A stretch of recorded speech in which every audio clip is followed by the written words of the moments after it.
Cette histoire est intitulée « Mes parents m'ont mis à la porte pour leur enfant chéri, puis ont exigé que je continue de payer le loyer et les factures, alors je leur ai fait regretter, et maintenant ils ont désespérément besoin de mon aide. » Salut tout le monde, avant de plonger dans la vidéo d'aujourd'hui, j'ai besoin de votre aide. Nous avons remarqué que la chaîne perd un peu de sa dynamique, et s'abonner est l'un des meilleurs moyens de nous soutenir. C'est rapide, gratuit, et cela nous aide à continuer de vous proposer du contenu génial. Votre soutien compte énormément pour nous. Continuons à faire grandir cette chaîne ensemble. Merci beaucoup. Maintenant, commençons la vidéo. Tout ceci s'est déroulé sur plusieurs années. Et, pour information, j'utilise de faux noms. Moi, un homme de 32 ans, j'ai toujours su que j'étais le fils de secours dans ma famille. Vous savez comment certains parents prétendent aimer tous leurs enfants de la même manière? Les miens n'essayaient même pas de cacher leur favoritisme. Mon frère Alex était leur fierté et leur joie. Moi, j'étais juste là.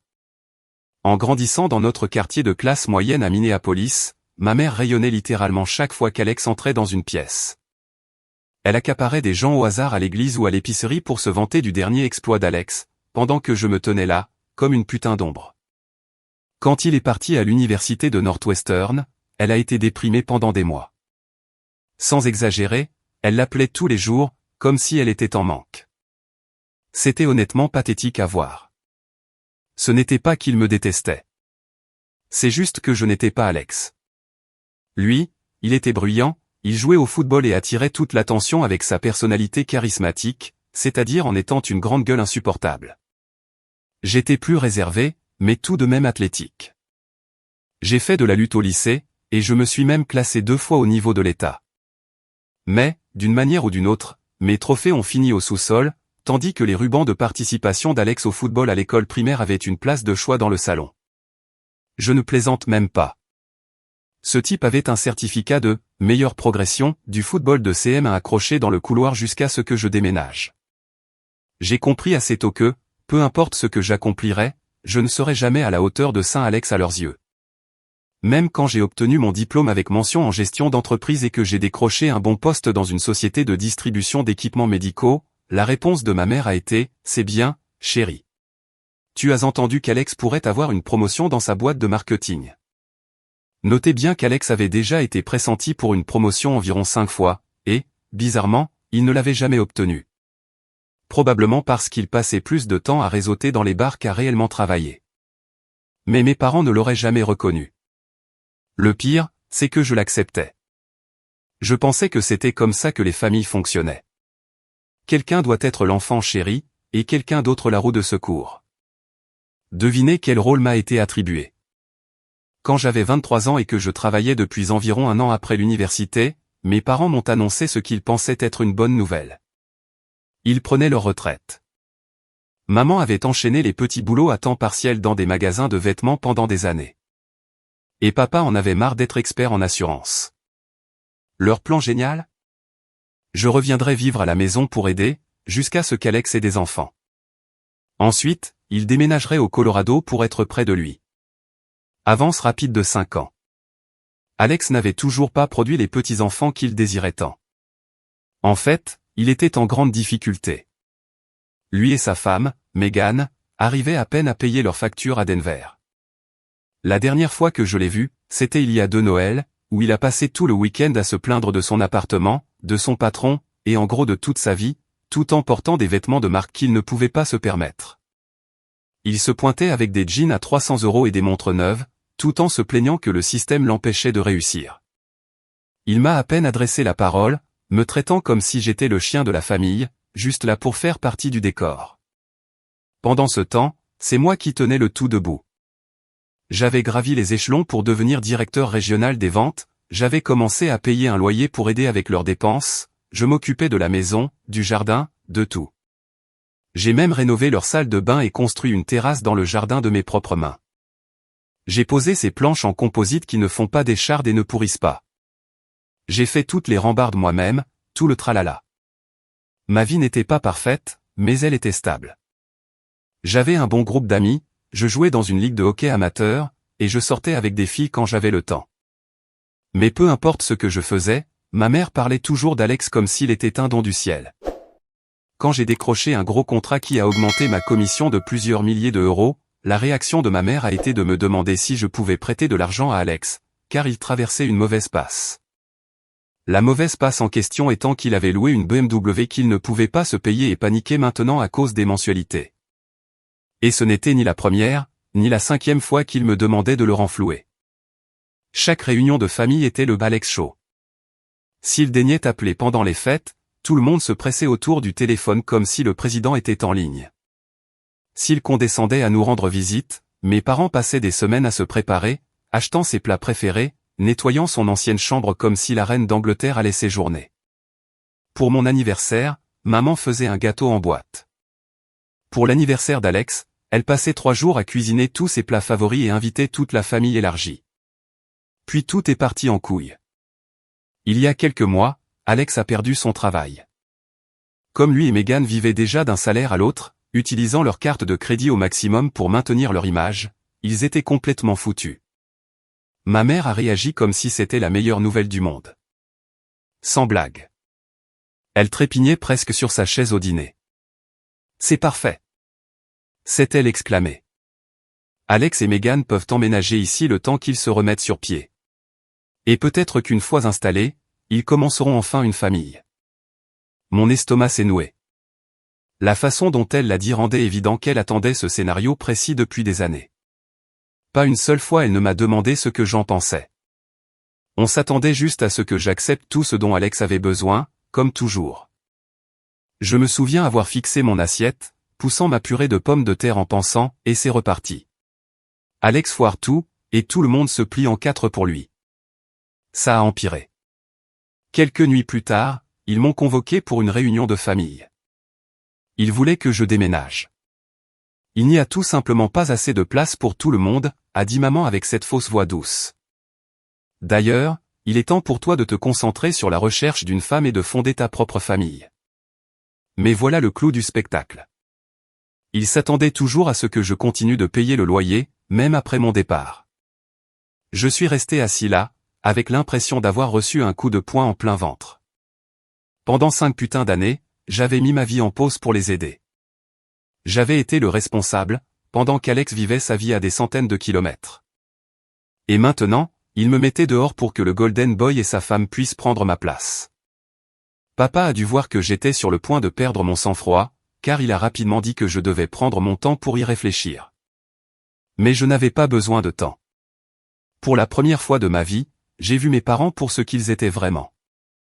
Il n'a jamais été question d'être juste, ou d'apprécier ce que je faisais pour eux. C'était toujours, à propos d'Alex.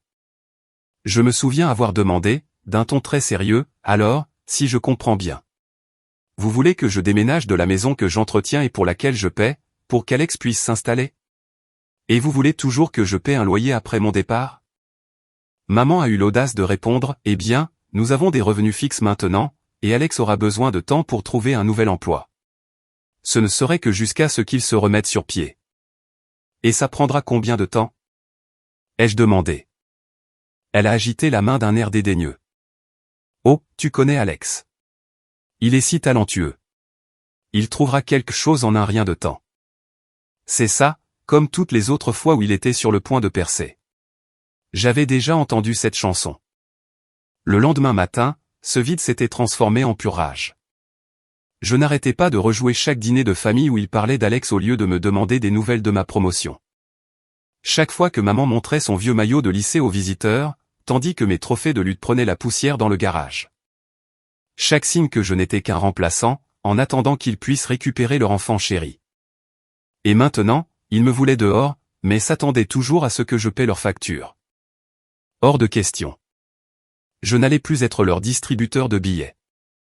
Je leur ai dit que j'y réfléchirais, mais ma décision était déjà prise. J'en avais fini d'être leur plan B. La semaine suivante, j'ai discrètement fait mes cartons. J'ai commencé par les papiers importants et les objets de valeur, puis les vêtements et autres choses dont je ne pouvais pas me passer. Je ne leur ai pas dit ce que je faisais, car je savais que je pèterais un câble s'ils commençaient à me faire des histoires. Le truc, c'est que j'avais accumulé pas mal de choses au fil des ans. Des poids, du matériel, des livres, des vêtements. Tout devait être catalogué et emballé avec soin. J'avais constitué une belle collection d'outils en travaillant sur la maison, et je n'allais pas les laisser derrière pour qu'Alex les mette au clou dès que j'aurais le dos tourné. J'ai soigneusement emballé la vieille boîte à outils de mon grand-père, le seul véritable héritage que j'avais reçu dans cette famille, en m'assurant que chaque douille et chaque clé étaient là. Pendant que je faisais mes cartons, j'ai cherché un nouvel endroit où vivre. Puisque je payais déjà une grosse partie de leur hypothèque, je me suis dit que je pouvais me permettre mon propre appartement. J'ai trouvé un endroit décent à seulement 15 minutes du travail, bien agencé, 2 chambres, et un balcon où je pourrais faire des grillades. Plus important encore, c'était à moi. J'ai signé le bail un jeudi et organisé mon déménagement pour le week-end. Tout ça pendant que mes parents pensaient que je réfléchissais à leurs propositions. Ils ne se doutaient pas que je m'extrayais méthodiquement de leur vie. Partir cette nuit-là a été intense. J'ai attendu après minuit, en partie parce que j'avais l'impression de m'évader de prison, et en partie parce que je ne pouvais pas supporter leurs questions ou leurs tentatives de me faire culpabiliser. J'avais déjà déménagé la plupart de mes affaires progressivement au cours des derniers jours, en disant à mes parents que je réorganisais quand ils remarquaient que des boîtes disparaissaient. Ce dernier voyage était pour mon lit, le reste de mes vêtements, et mon installation de jeu. J'ai laissé ma clé de maison sur le comptoir de la cuisine avec un court message. J'ai trouvé mon propre appart. Ne me contactez pas pour le loyer. Simple, direct, et allant droit au but. Tout ce que notre relation n'était pas. J'ai chargé le reste de mes affaires dans ma camionnette et je suis parti sans un regard en arrière. Le lendemain matin, j'ai bloqué mes parents et Alex sur absolument tout. Téléphone, email, réseaux sociaux, même LinkedIn. Je ne voulais pas qu'il essaie de me contacter via des relations professionnelles. Pour la première fois depuis des années, je me sentais libre. Cette première semaine dans mon nouvel appartement, c'était comme entrer dans une nouvelle vie. Je pouvais laisser mon sac de sport sur le canapé sans que maman se plaigne. Je pouvais aller et venir sans avoir à me justifier. J'ai même commencé à préparer mes repas correctement et à reprendre mon programme d'entraînement sans interruption. J'ai installé mon banc de musculation dans la deuxième chambre, j'ai organisé toutes mes protéines et suppléments dans la cuisine, et pour une fois, je n'ai pas eu à expliquer à qui que ce soit pourquoi j'avais besoin d'autant de blanc de poulet dans le frigo. Mais bien sûr, la paix n'a pas duré. Environ 3 semaines après mon déménagement, j'ai reçu un appel d'un numéro inconnu. J'ai failli ne pas répondre, mais quelque chose m'a dit de décrocher. C'était mon oncle Rick. Rick et papa avaient cette relation de compétition depuis leur enfance. Mais contrairement à mon père, Rick n'était pas un lâche. Il avait toujours été direct avec moi, et je respectais ça. C'est lui qui m'a appris à faire ma vidange et à réparer un robinet qui fuit quand papa était trop occupé à regarder les matchs de lycée d'Alex. « Jake, bordel, qu'est-ce qui se passe ?» a-t-il demandé. « Tu as juste disparu pour tes parents. Ils sont sur le point de perdre la maison. » Quoi? J'ai été complètement pris au dépourvu. De quoi tu parles? C'est là que Rick a lâché la bombe. Il s'est avéré qu'Alex était sans emploi depuis 6 mois. Pas seulement quelques semaines comme maman le prétendait. Et mes parents lui envoyaient secrètement de l'argent pendant tout ce temps. Pas seulement de petites sommes, mais des milliers d'euros chaque mois pour maintenir lui et Megan à flot dans leur appartement coûteux. Pour ne rien arranger, ils avaient contracté une deuxième hypothèque sur la maison sans me le dire. J'arrivais à peine à digérer ce que j'entendais. Alors, si je comprends bien, dis-je, les jointures blanches en serrant le téléphone. Ils ont emprunté sur la maison sans me le dire, puis ils s'attendaient à ce que je continue de couvrir leur hypothèque pendant qu'ils renflouaient Alex et Megan. C'est exactement ça, a confirmé Rick. Et maintenant, ils paniquent parce qu'ils pourraient perdre la maison s'il manque d'autres paiements. Tu dois prendre les choses en main et arranger ça, Jake. J'ai ri.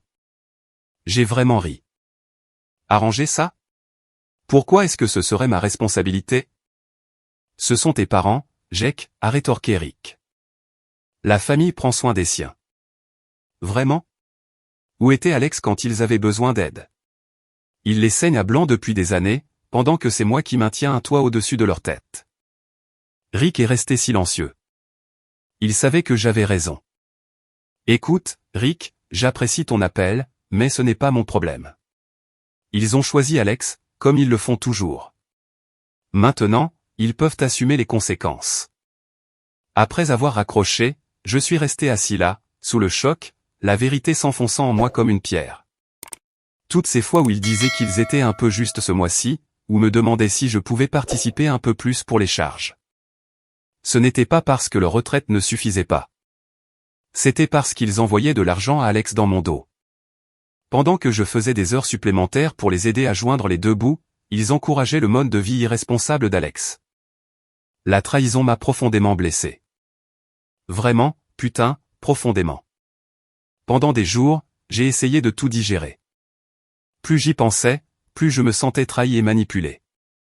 J'avais, sans le savoir, aidé Alex et Megan à rester à flot dans leur vie prétentieuse, pendant que mes parents leur versaient l'argent de mon loyer. Et maintenant, après avoir creusé ce trou, ils s'attendaient à ce que je saute dedans pour les en sortir. Ce n'était pas mon problème. Mais ensuite, j'ai commencé à penser à la maison elle-même. J'avais grandi là, j'y avais mis beaucoup de travail, et une petite partie de moi ne voulait pas voir mes parents la perdre, même si notre relation était au plus bas. J'avais passé des week-ends à réparer le toit, à remplacer les vieux câblages, à réparer la plomberie, un investissement en sueur qui partirait en fumée si la banque la saisissait. De plus, si je devais continuer à payer pour quelque chose, je voulais que ça me profite réellement, pas seulement nourrir le sentiment de droit d'Alex. Alors, je leur ai fait une offre. Quand je suis arrivé à la maison, maman avait l'air de ne pas avoir dormi depuis des jours. Papa m'a à peine regardé en me laissant entrer. Je n'ai pas été surpris de voir Alex et Megan assis là aussi. Alex avait ce regard suffisant, comme s'il avait déjà gagné une partie dont j'ignorais l'existence.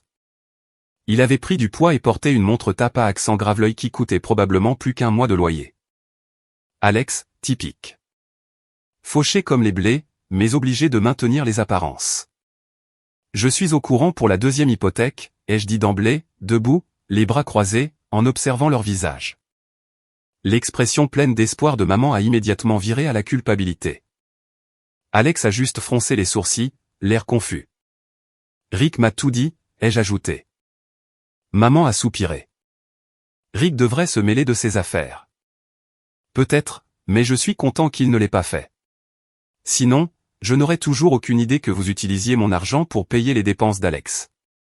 Papa a commencé à m'interrompre, mais j'ai levé la main. Laisse-moi finir. Je ne suis pas ici pour me battre ou ressasser le passé. J'ai une solution qui nous arrange tous. J'ai exposé ma proposition. Je reprendrai la maison entièrement. À mon nom, en gérant l'hypothèque légalement. Pas de promesse en l'air à propos d'un jour futur. Un vrai transfert officiel. Ils pourraient continuer à y vivre, mais seulement si Alex et Megan payaient leur juste part de loyer. Au moins ce que je payais depuis mes 23 ans. Maman a hésité. C'est notre maison de famille. On ne va pas te la céder comme si elle ne signifiait rien. Ce n'est pas rien, ai-je répondu, en gardant une voix calme. C'est votre chance de garder la maison au lieu de la perdre complètement. En ce moment, la banque en possède plus que vous. Si vous continuez à manquer des paiements, ils la reprendront. C'est votre meilleure chance de rester. Bien sûr, Alex a dû s'en mêler. Tu ne peux pas débarquer comme ça et prendre quelque chose qui ne t'appartient pas. C'est censé être mon héritage, a-t-il dit, sa voix montant à chaque mot. Tu as toujours été jaloux de moi, essayant de me surpasser. Maintenant, tu profites de la situation de maman et papa pour voler ce qui devrait être à moi. J'ai ri, en plein dans son visage. Ton héritage, Alex? Tu as à peine mis les pieds dans cette maison en 10 ans. Pendant ce temps, j'ai été là, à m'occuper de maman et papa et à payer les factures, pendant que tu vivais ta vie à 3 états d'ici en les saignant à blanc. Son visage est devenu rouge, mais il n'avait rien à répondre. Il a juste commencé à bafouiller que je ne comprenais pas sa situation et que le marché du travail était difficile en ce moment. Venant d'un type qui avait eu 5 emplois différents au cours des 3 dernières années, dont aucun qu'il n'avait gardé plus de 6 mois, c'était un peu fort. Je n'essaie pas de voler quoi que ce soit, ai-je continué, ma voix calme mais ferme. Mais je ne vais pas non plus continuer à jeter de l'argent dans un navire qui coule sans rien en retour. Si vous voulez rester, vous devez contribuer. Sinon, c'est pas grave, mais je ne paierai pas pour que vous viviez ici gratuitement pendant que je galère de mon côté. La pièce est devenue silencieuse.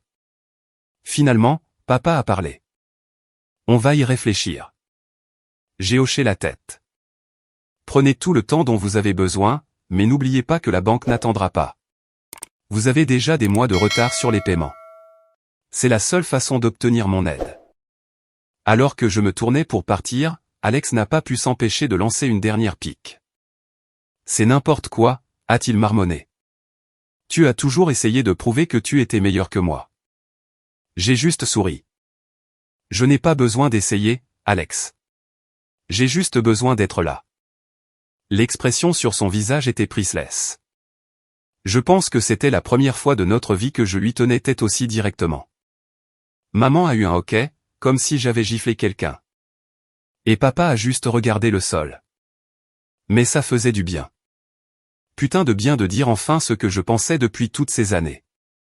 Pendant une semaine, je n'ai eu aucune nouvelle. Je me suis dit qu'ils étaient encore en train de se disputer à ce sujet.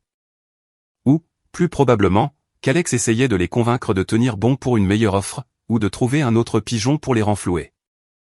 Il pensait probablement que s'ils m'ignoraient assez longtemps, je finirais par céder et leur donner de l'argent sans condition. C'est comme ça que ça avait toujours fonctionné avant. Puis, sorti de nulle part, Megan m'a appelé. Sa voix tremblait de peur. Elle m'a dit qu'Alex n'avait pas payé un seul centime pour l'hypothèque, même après avoir reçu un avis de saisie. Il continuait d'insister sur le fait que j'essayais juste de manipuler tout le monde pour obtenir la maison, et que ce n'était pas sa responsabilité. Mais Megan ne gobait plus ça. « Je ne veux pas perdre la maison, Jake, » a-t-elle dit, la voix tremblante. « Je sais que ton offre est juste. J'essaie de trouver un travail, mais Alex n'arrête pas de dire que je n'ai pas besoin de travailler, que quelque chose va s'arranger. Il passe ses journées à jouer aux jeux vidéo et à sortir avec ses amis, pendant que tes parents paniquent à l'idée de tout perdre. Si je ne fais rien maintenant, je vais me retrouver à la rue. » Elle a continué en décrivant comment Alex quittait la maison à midi, prétendait qu'il faisait du réseautage, et rentrait ivre à 2 heures du matin. Pendant ce temps, maman faisait toujours sa lessive et lui trouvait des excuses, même alors que les avis de saisie s'accumulaient. J'ai vraiment eu pitié de Megan. Elle n'était pas une mauvaise personne, juste coincée avec mon frère qui se croyait tout permis. Alors, je lui ai fait une nouvelle offre. Le même accord qu'avant, avec un changement. Alex devait partir s'il refusait de payer le loyer. Megan pouvait rester, mais lui, il était dehors. Je ne peux pas mettre mon propre frère à la porte, ai-je expliqué. Mais je peux fixer des conditions pour qu'il reste dans ma maison. S'il ne peut pas respecter ces conditions, il doit partir. Megan a accepté de présenter mon offre à tout le monde.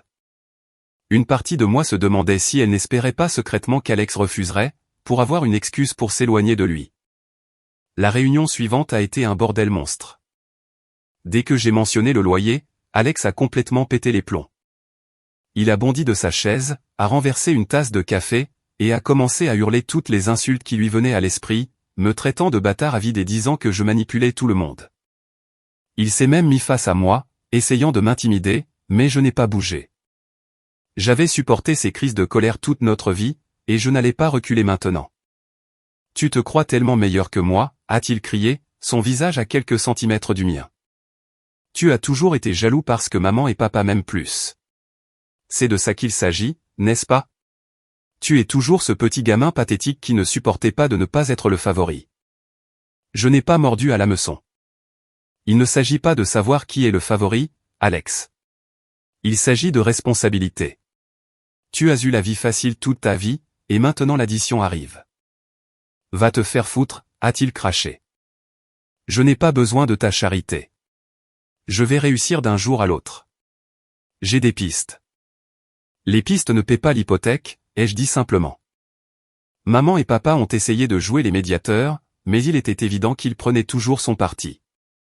Maman n'arrêtait pas de dire « Alex traverse une période difficile en ce moment ». Tandis que papa avait juste l'air abattu, comme s'il savait que j'avais raison mais ne pouvait pas se résoudre à tenir tête à Alex ou à maman. Debout dans l'embrasure de la porte, j'ai dit « Si vous n'êtes pas prêt à accepter mon aide, je ne peux rien faire de plus. Bonne chance avec la saisie. » M'en aller n'a pas été facile. Je n'arrêtais pas de me dire que ce n'était pas mon travail de réparer les erreurs de mes parents. Mais cette petite voix agaçante dans ma tête n'arrêtait pas de me chuchoter, « Et s'ils perdent la maison? Et si c'est de ta faute ?» Mais cette fois, j'ai refusé de laisser la culpabilité me contrôler. J'avais fait ma part. Je leur avais donné une porte de sortie. Ils ont choisi de la rejeter. Leur décision, pas la mienne. Des mois ont passé et ma vie s'est améliorée. J'ai commencé à sortir avec une kinésithérapeute nommée Sarah, j'ai eu une promotion au travail, et j'ai même commencé à prendre des cours de jiu-jitsu brésilien 3 fois par semaine. Mon appartement ressemblait vraiment à un foyer. Pour la première fois depuis des années, j'ai réalisé à quel point tout ça m'avait manqué. Rien d'énorme, juste la simple liberté de vivre selon mes propres règles. Personne ne me demandant pourquoi j'avais besoin d'autant de place dans le congélateur pour mes repas préparés. Personne ne faisant de commentaires désobligeants sur mon obsession pour le fitness. Personne ne me faisant sentir que j'occupais un espace qui appartenait de droit à quelqu'un d'autre. Puis Megan m'a appelé une fois de plus, sanglotant si fort que je pouvais à peine la comprendre. La banque allait officiellement de l'avant avec la saisie de la maison. La saisie n'était plus un simple avertissement. C'était en train d'arriver. Alex avait refusé ne serait-ce que de considérer mon offre, et leur dispute était devenue si grave que les voisins avaient appelé la police 2 fois. « Je ne peux plus faire ça, Jake », a-t-elle pleuré.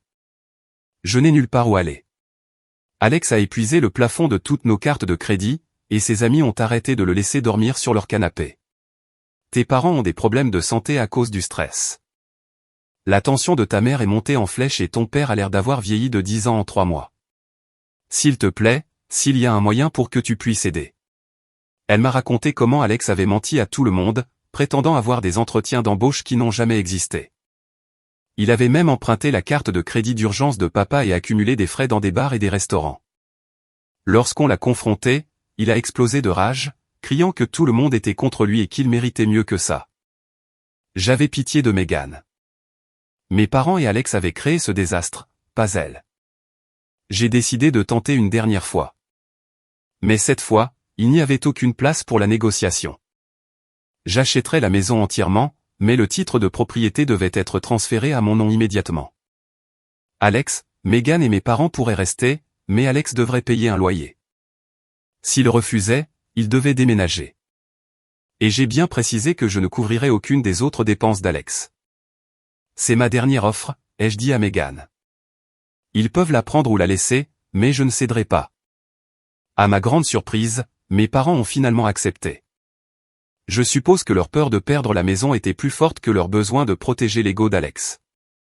Même Alex ne s'est pas autant battu cette fois, bien que son visage montrait clairement qu'il fulminait.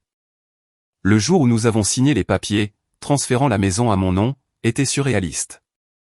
Maman n'arrêtait pas de tamponner ses yeux avec un mouchoir, comme si elle signait l'abandon d'un enfant plutôt que d'une maison.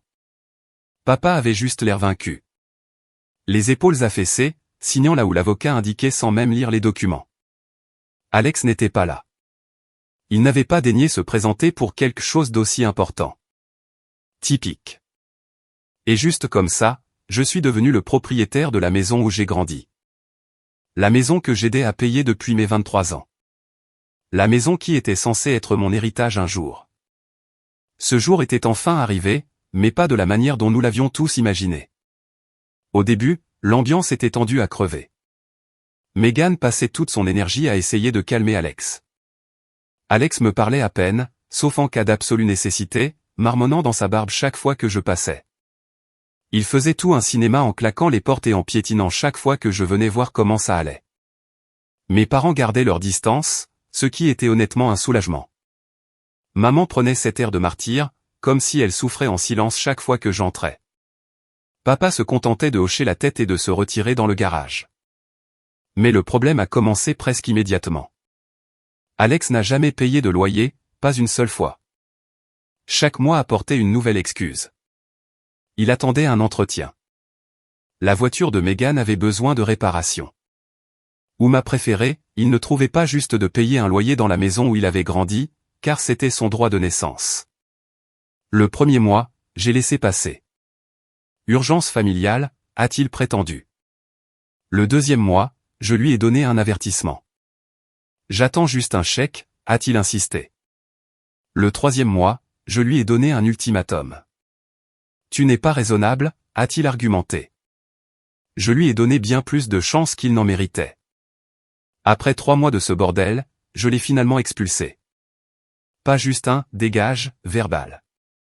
J'ai suivi la procédure légale, j'ai rempli les papiers, tout le tralala. Je ne prenais aucun risque qu'Alex essaie de revendiquer des droits de squatter ou une autre faille juridique. Quand l'avis d'expulsion a été signifié, on aurait dit que j'avais commis un meurtre. Alex est devenu fou furieux, hurlant que j'étais mort pour lui, que cela prouvait que je l'avais toujours détesté. Maman s'est effondrée en larmes, se lamentant que sa famille était en train d'être déchirée. Papa est resté assis à la table de la cuisine, fixant ses mains d'un air vide. Mes parents étaient furieux. Ils m'ont accusé d'être sans cœur, d'abandonner la famille quand elle avait le plus besoin de moi. Mais j'avais déjà tout entendu, et cette fois, ça n'a pas marché. S'ils voulaient soutenir Alex, ils pouvaient partir avec lui. Je leur ai dit exactement ce que j'avais dit à Alex. C'est ma maison maintenant, ai-je dit fermement. J'ai donné à Alex plus de chance qu'il n'en méritait. Il a eu 3 mois pour se ressaisir et n'a même pas essayé. Je ne dirige pas une œuvre de charité ici. C'est ton frère, a pleuré maman. Comment peux-tu faire ça à ta propre chair et à ton propre sang? De la même manière que vous n'avez eu aucun problème à me mettre dehors pour lui faire de la place, ai-je répondu. De la même manière que vous m'avez menti sur où allait mon argent pendant des années. De la même manière que vous n'avez jamais pris ma défense une seule fois quand Alex me traitait comme de la merde toute notre vie. Ça l'a fait taire assez vite. À ma grande surprise, ils sont effectivement partis. Ils ont fait leur bagage à contre-cœur et ont déménagé. La seule personne prête à les accueillir était l'oncle Rick, la même personne qui m'avait fait la morale sur le fait que les familles devaient rester unies. Le karma est une salope, n'est-ce pas? Vivre dans la modeste maison de 3 chambres de Rick a dû être misérable pour eux, ma mère et mon père ont dû prendre un travail à temps partiel dans une quincaillerie juste pour payer les factures. Alex, bien sûr, est parti avec eux, croyant toujours qu'il était la victime dans toute cette histoire. J'ai entendu dire qu'il dormait sur un canapé-lit dans le bureau de Rick, se plaignant constamment du manque d'intimité et de l'injustice de sa vie. Megan n'a pas tenu plus d'1 semaine avec eux. Un soir, elle s'est présentée à ma porte avec une valise. J'en ai marre, a-t-elle dit simplement. Je ne peux plus vivre comme ça. Alex refuse de trouver un travail. Et ta mère le traite toujours comme s'il avait 12 ans. Elle lui prépare son déjeuner tous les jours. Jake, son déjeuner. Il a 32 ans. Comme elle essayait sincèrement de se remettre sur pied, je l'ai laissé rester dans la chambre d'amis pendant un certain temps. Elle a rapidement trouvé un travail dans une boutique locale et a emménagé dans son propre appartement peu de temps après. Elle a finalement demandé le divorce. On ne peut pas la blâmer. Alex l'avait tirée vers le bas pendant des années. Quant à moi, tout s'est amélioré à partir de là. Posséder la maison m'a donné une sécurité que je n'avais jamais eue auparavant. Pour la première fois, j'avais un endroit qui était vraiment à moi. J'ai rénové la cuisine, j'ai converti l'ancienne chambre d'Alex en salle de sport avec un rack à squat, un banc, un jeu complet d'haltères, la totale, et j'ai construit un brasero dans le jardin. J'ai remplacé la vieille moquette par du parquet, j'ai repeint les murs, et j'ai enfin réparé ce robinet qui fuyait dans la salle de bain du haut, celui que papa devait réparer depuis une décennie. 1 an plus tard, ma petite amie Sarah, 28 ans, a emménagé avec moi. Nous nous sommes mariés lors d'une petite cérémonie à laquelle je n'ai pas invité mes parents ni Alex. Depuis, on s'en sort très bien. Elle a ouvert son propre cabinet de kinésithérapie et j'ai lancé ma propre entreprise de distribution d'équipements médicaux après avoir appris les ficelles du métier. Puis, il y a environ 6 mois, le karma a frappé. Je sortais de la salle de sport quand mon téléphone a sonné. Un autre numéro inconnu. C'était mon père. Jake, a-t-il dit, sa voix à peine un murmure. Je sais qu'on ne s'est pas parlé depuis longtemps, mais on a besoin d'aide. Il s'est avéré que Rick en avait finalement eu assez de leurs histoires et du refus d'Alex de contribuer à quoi que ce soit. Il leur avait donné 30 jours pour trouver un autre logement. On avait diagnostiqué de l'hypertension à maman à cause du stress. Et le travail à temps partiel de papa couvrait à peine leurs médicaments. Et Alex? Ai-je demandé. Où est-il dans tout ça? Papa a soupiré. Il a déménagé en Floride avec des amis. Il a dit qu'il avait besoin d'un nouveau départ. Il n'a pas appelé depuis des mois. J'ai failli rire. Bien sûr, Alex s'était tiré dès que les choses étaient devenues vraiment difficiles. L'enfant chéri avait abandonné le trône quand il était devenu trop fatigant de s'y asseoir. Et maintenant, c'est moi que tu appelles, ai-je demandé. Après tout ça? Mon fils, s'il te plaît. La voix de papa s'est brisée. Nous avons eu tort. Nous avons toujours eu tort à ton sujet. C'est toi qui as été là pour nous, et nous avons choisi Alex à chaque fois. Je ne m'attends pas à ce que tu nous pardonnes, mais nous n'avons nulle part où aller. Pendant un instant, j'ai pensé à leur dire de se débrouiller seuls, exactement comme ils m'avaient dit de le faire quand je me défendais. Mais je ne suis pas eux. Je vaux mieux que ça.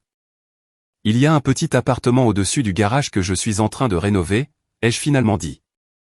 Vous pouvez y rester temporairement, mais il y a des conditions. Vous payez ce que vous pouvez pour le loyer, même si ce n'est que quelques centaines d'euros. Vous ne mentionnez pas Alex, ni à moi ni à Sarah, et vous reconnaissez ouvertement que vous avez eu tort. Il y a eu un silence à l'autre bout du fil. Puis, merci, Jake. On ne le mérite pas, mais merci. Ils ont emménagé le mois dernier. C'est étrange.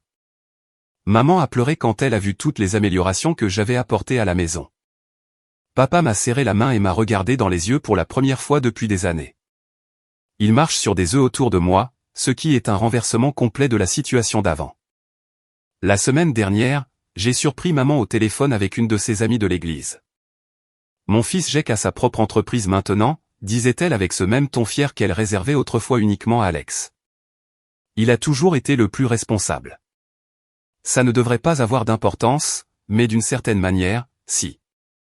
Maman essaie de se racheter à sa façon.